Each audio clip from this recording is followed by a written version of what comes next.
Download aplikasi Kontan sekarang di App Store atau Play Store.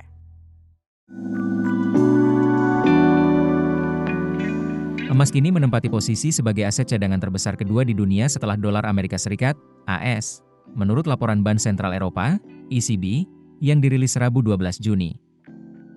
Kenaikan ini didorong oleh akumulasi besar-besaran oleh Bank Sentral dalam beberapa tahun terakhir, meskipun tren pembelian tersebut diperkirakan mulai melemah. Stok emas yang dimiliki Bank Sentral Global saat ini hampir menyamai level tertinggi sejak tahun 1960-an. Peningkatan harga emas turut mendorong nilai cadangannya, menempatkan emas sebagai aset kedua terbesar dalam portofolio cadangan devisa global setelah dolar AS.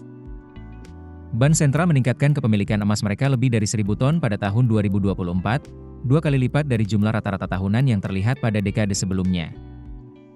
Bank Sentral Eropa mencatat, total kepemilikan emas oleh Bank Sentral saat ini mencapai 36.000 ton. Sementara berdasarkan nilai pasar, emas menyumbang 19% dari cadangan resmi global pada akhir 2024, mengungguli euro yang mencapai 16%. Adapun, dolar AS tetap mendominasi dengan kontribusi sekitar 47%. Bank Sentral menyimpan emas dan mata uang asing sebagai instrumen likuid untuk mengelola risiko ekonomi, menjaga stabilitas nilai tukar, serta menghadapi tekanan eksternal. Emas dinilai memiliki ketahanan nilai dalam jangka panjang, terutama dalam kondisi volatilitas tinggi.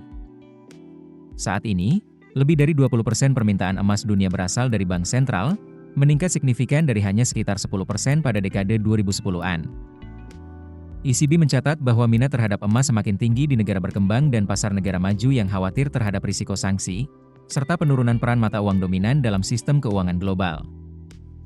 Rally harga emas dalam beberapa tahun terakhir mencapai rekor tertinggi, termasuk pada 2025. Namun, lonjakan ini disertai dengan volatilitas tinggi yang dipicu oleh dinamika kebijakan perdagangan AS dan ketidakpastian global lainnya. Titik balik utama terjadi sejak invasi Rusia ke Ukraina pada Februari 2022, yang memicu ketidakpastian geopolitik serta inflasi global, dan mendorong pelarian dana ke aset lindung nilai seperti emas. Sejak saat itu, ketidakpastian global terus meningkat. Cina menjadi pembeli utama emas dalam tren ini, disusul oleh India dan Turki.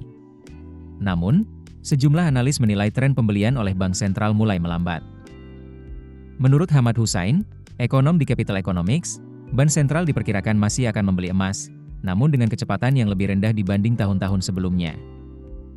Ia menyebut bahwa emas tetap menarik sebagai lindung nilai terhadap risiko fiskal, inflasi, dan geopolitik global, terutama di tengah melemahnya persepsi terhadap dolar AS sebagai aset aman. Janet MUI, Kepala Analis Pasar di RBC Brewin Dolphin, memperkirakan momentum pembelian emas akan melemah dalam jangka pendek akibat harga yang sudah tinggi. Namun, dalam jangka panjang, ketidakpastian geopolitik dan keinginan untuk mendiversifikasi cadangan akan tetap mendukung akumulasi emas.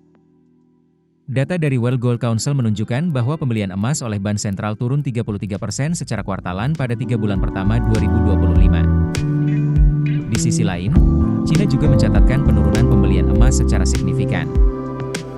Menurut Janet, kebijakan perdagangan AS yang semakin proteksionis mendorong negara mitra dagang untuk mengurangi ketergantungan pada dolar AS dan memperbesar kepemilikan cadangan non-dolar, termasuk emas. Meski permintaan dari Bank Sentral meningkat, mayoritas permintaan emas dunia, yakni sekitar 70% masih berasal dari sektor perhiasan dan investasi. Keputusan bisnis terbaik datang dari data, bukan tebakan. Mudah berlangganan Business Insight dengan subscribe with Google.